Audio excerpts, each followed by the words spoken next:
Belal Muhammad has inferred that he is going to be fighting Sean Strickland. Where did that come from? Well, hold the phone just a moment. Sean, I apologize. Belal came out and said, and here's the quote, "I said yes to Sean Strickland."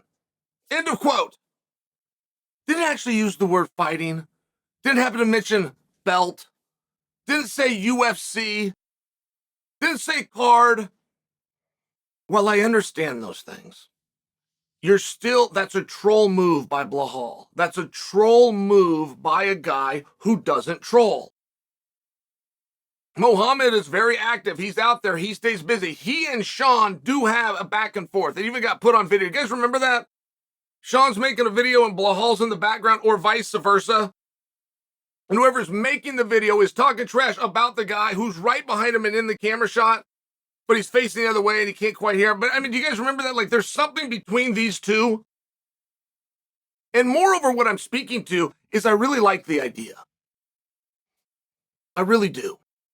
I think that when a guy becomes a number one contender and he's got this golden ticket that he gets to go and cash in, I think at a minimum, the conversation of where am I going to cash this in at is fun. I realize that historically speaking, we've never taken a 70-pounder, put him at 85 and just put him right for the belt. But it's a very different time. I mean, 185 is a very different time. The division hasn't been like it is any other time in history. And that's even with Adesanya as king. Adesanya, who had lapped everybody and is having to beg and plead for opponents outside of the top five just to have some parity. Like, we never had anything like that. Well, when you give him what he wanted, which is an opponent outside the top five that goes off as a 6-1 underdog, that being Sean Strickland, and Sean wins in dominant fashion, who are you going to have fight him? I mean, it would seem like the doors are wide open. I mean, it seemed like the floodgates are just ready, but nobody's really said anything. Adesanya was possibly the most respectful of them all. Jerry Canada would really like the fight, and he was in the front row. He had every reasonable right to it, including the fact that he's the last person to beat Sean. But Jared didn't say anything like that and just signed a contract to fight a gentleman named Roman.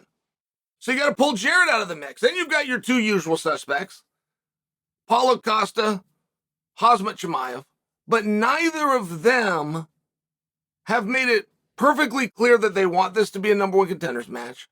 Neither of them has made it clear that somebody's already told them it is a number one contenders match. Neither of them have done any extra lifting to let anyone in the world know that they're even fighting each other. So you just start to find yourself in a very peculiar spot. Dricus du Plessis is out there somewhere.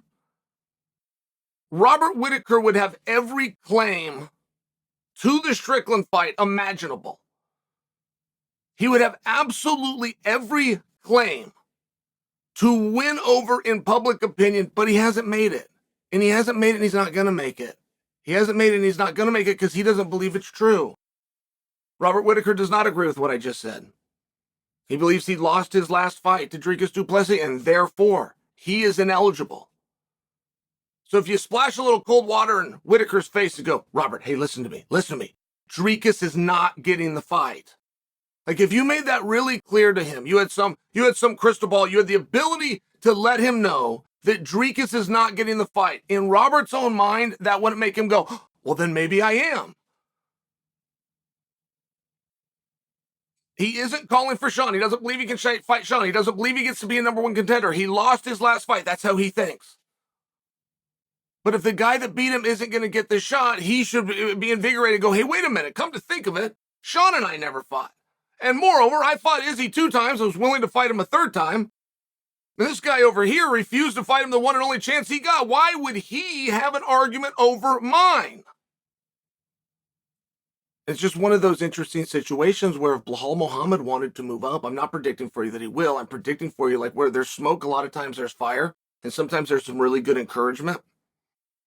And sometimes the guy has an idea that other people like. I like the idea. Whatever the reservation with getting Belal a world title fight is, whatever that is, and it could just be a logjam, could be contract. You're just trying to get things matched up. It seems as though the bully does everything right. I think he's right here. I think he's right in calling for Sean. I think he's right for saying I got a golden ticket and I'm going to cash it in. I like everything about it.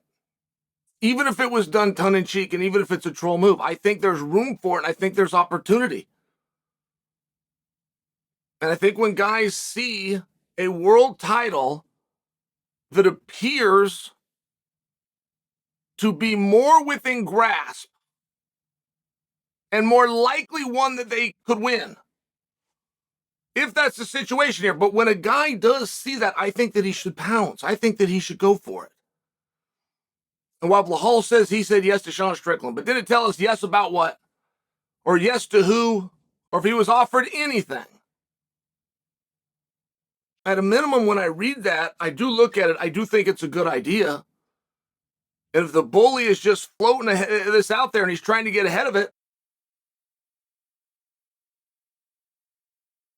having Muhammad versus Strickland in a title defense is not the worst idea I've heard today.